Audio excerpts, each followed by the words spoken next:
The 5th generation Land Rover Discovery is more car-like, yet more off-roadable than ever before. It's more adept at the day-to-day things like the school run, but also more hardcore than previously imagined. It seems like Land Rover may have achieved the impossible with this new vehicle.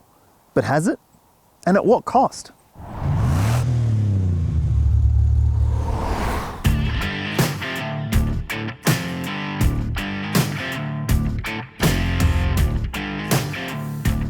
Land Rover has always been synonymous with off-roading. If you ask someone on the street to name the most capable dirt driving vehicle, the brand will probably be one of the most common responses. The previous model Disco was known for being one of the most capable off-roaders on the planet. This new one, well, it adds even more technical capability.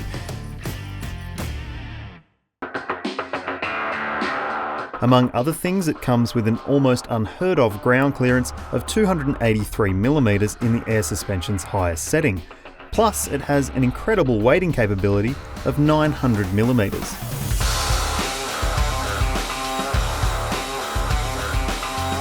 Clearly this thing is capable of some amazing off-road feats, and a lot of that comes down to the terrain response selector, which allows you to choose different settings based on your surroundings.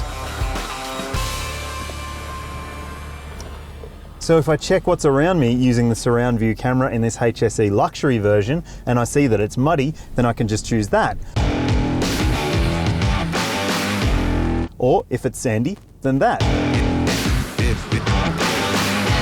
There's also a grass, gravel and snow mode. And as well as that, a rock crawl mode, but you have to engage low range for that. Yep, it's still got a low range transfer case.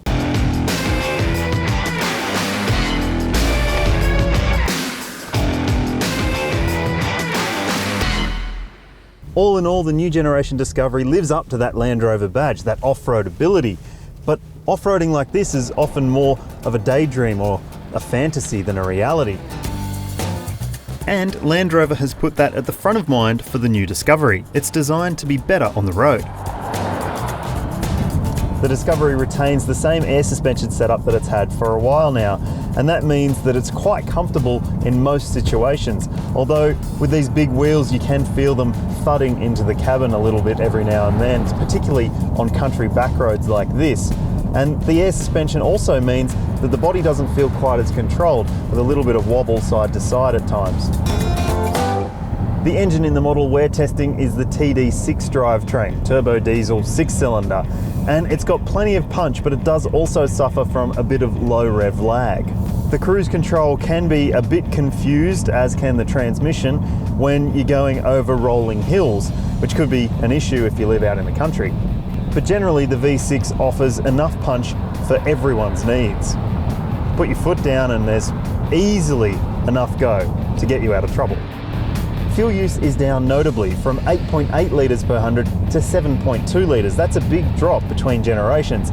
The main reason for that is that it's got an aluminium monocoque chassis now, instead of a body on top, ladder frame chassis underneath. And if all that sounds like gibberish, all you need to know is that it's more car-like to drive. Well, it should be, but it's still not as pinpoint accurate as some of the better SUVs in the class. We're talking the Audi Q7 or BMW X5. Still feels big, still feels quite heavy as well.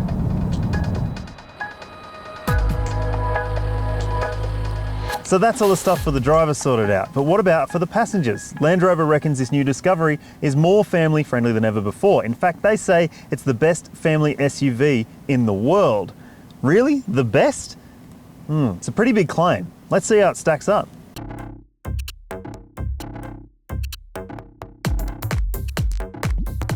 Intelligent seats. It doesn't sound like it should be a thing. I mean, seats are just seats, right? Not in the case of the Land Rover Discovery, because you can operate its 5 rear seats using an app on your phone.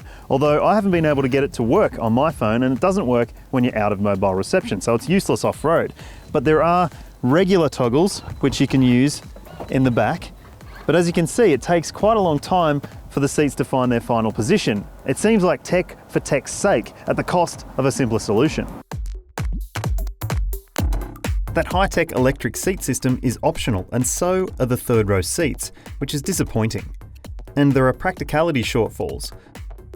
The rear doors open very wide and they're heavy and tall too. And the boot, well, it misses out on the split tailgate it used to have. Instead, Land Rover decided they'd put this silly little shelf in so you can sit at the back and watch little Ronnie at the rugby or little Polly at the polo. And while it's fine, it seems a little bit unnecessary. At least it's electronically operated like the seats, so it'll go up when you close the boot. It's these little gripes that, for anyone who spent a lot of time in the existing Discovery, like me, get on your nerves quickly.